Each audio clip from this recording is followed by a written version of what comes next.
Listen carefully. In 2026, America needs to borrow an amount equal to 25% of its entire GDP.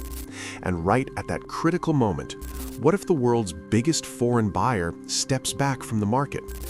What happens then? Does only the bond market shake? Or does your mortgage rate, your business loan, and the entire global economy get hit hard? Today, we're breaking down the numbers step by step, so you understand exactly what's at stake here. And by the end, I'll give you 3 practical steps to protect your personal finances right now. Here, we don't do hype. We deal with data, logic, and cold, hard facts that matter. In today's video, we're diving deep into 4 critical areas that will shape your financial future soon. First, the massive capital imbalance between the US and Europe that nobody's really talking about clearly.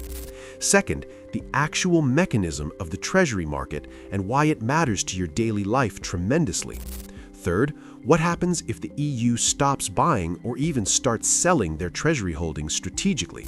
And fourth, what you can do right now to prepare yourself for this potential financial storm. Let's get started. Start with one simple but shocking number that changes how you see the entire global financial system. Foreign investors currently hold US assets worth approximately $68.9 trillion. That's a massive amount. Compare that to the US holding only $41 trillion in foreign assets across the entire world. That's a gap of $28 trillion. Why does this gap matter to you and your money right now? Because America has been running massive budget deficits and trade deficits for years through cheap borrowing opportunities. And this cheap borrowing was only possible because foreign capital kept flowing into US markets consistently. Now look at another critical number that will blow your mind about European involvement here. The European Union alone holds roughly $2 trillion in US Treasury bonds right at this moment. On top of that, they hold approximately $2 trillion in US corporate bonds and equities worth $6 trillion. So Europe isn't just a trade partner, they're a massive capital partner, keeping US markets liquid. Now here's the billion-dollar question that should keep financial analysts awake at night wondering. What happens if this huge capital partner suddenly changes its behavior or strategy in the market? To answer that question properly, we need to understand how the Treasury market actually works fundamentally. When the US government needs money, it issues Treasury bonds that investors bid on at auctions. Investors place bids at different yield levels, and the government accepts the lowest yields it can get. If demand is strong, yields don't rise much, and the government borrows at cheaper rates easily. If demand is weak, the government has to offer higher yields to attract enough buyers to the auction. Now here's the massive problem coming in 2026 that most people aren't paying attention to yet. $8 trillion of US debt needs to be refinanced. Old debt matures and new debt replaces it. This is a massive supply wave hitting the market all at once in a very short time frame. Now, imagine this exact moment when the largest foreign buyer either slows down or completely stops buying. Recent auction data clearly shows the demand curve is getting steeper, which signals rising pressure in markets. The more supply you have, the more yield pressure builds up unless demand increases to match it. And when a huge chunk of demand comes from just one region, dependency risk increases dramatically overnight.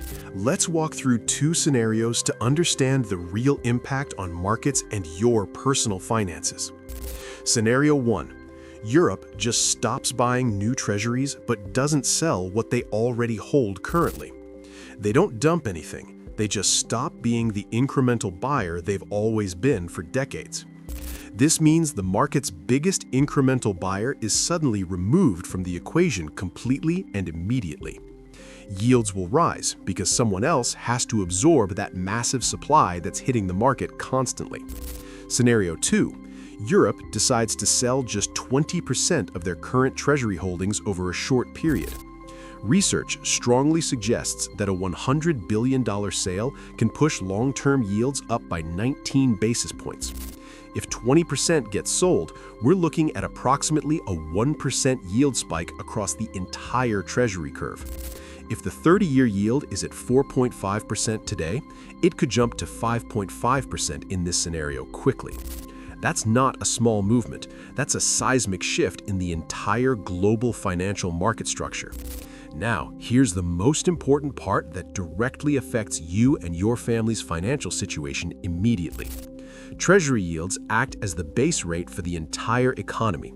Everything prices off these rates. Mortgage rates are directly linked to Treasury yields, moving up and down almost in perfect correlation together.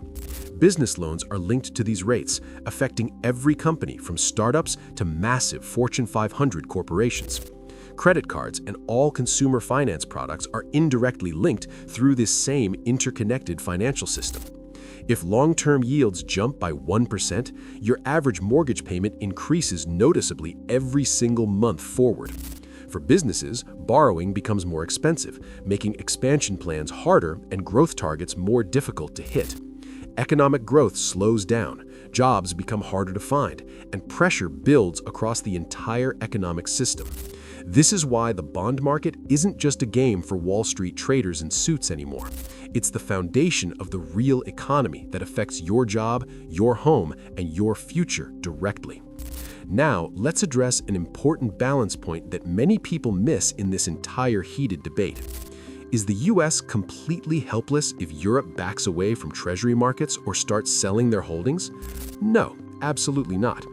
The Federal Reserve can theoretically step in and buy bonds themselves through their balance sheet expansion programs. This process is called quantitative easing, and we've seen it used multiple times in recent financial history. But there's a serious risk here. Currency debasement happens when you print money to buy your debt. Another factor to consider carefully is that treasuries are deeply embedded in the entire US financial system. In an extreme scenario, the US could potentially freeze assets or impose restrictions on foreign holders technically. So leverage is a double-edged sword. Both sides have weapons they could use in this financial standoff. Europe also faces risks if this conflict escalates beyond normal market dynamics into something more dangerous politically. That's why a full capital war is unlikely. Both sides lose too much in that scenario. But the existence of this risk alone changes market pricing, sentiment, and how investors position their portfolios. And that's exactly what we're seeing unfold in markets right now in real time, daily.